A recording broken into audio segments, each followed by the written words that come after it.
The biological cousin of Bola Tinubu, the outgoing governor of Osun State, lost his election, meaning that Bola Tinubu lost his ancestral home, ancestral state, original state to PDP.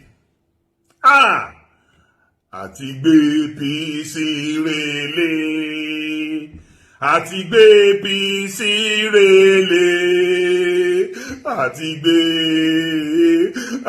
gbé APC relé. Ilé ló ń lọ tarara. Ilé ló ń lọ tarara, mọ́tò tó gbé APC. Ilé ló ń lọ tarara. Owó wọ gbọ́lá o, owó wọ gbọ́lá o. Owó Jagabani Ọ̀ṣun State, owó wọ gbọ́lá. Owó wọ gbọ́lá.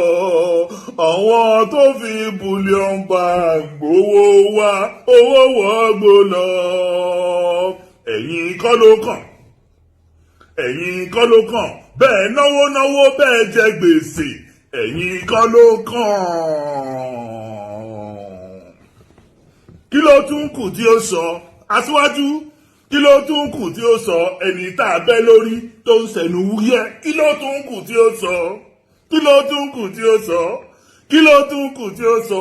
Ẹni tá a bẹ́ lórí tó ń jẹnu wúyẹ́. Kí ló tún kù tí ó sọ? Eléyìí introduction lè rí yẹn o. Adeleke, ìwọ náà burú kan ṣá. Adeleke, you are a wicked man.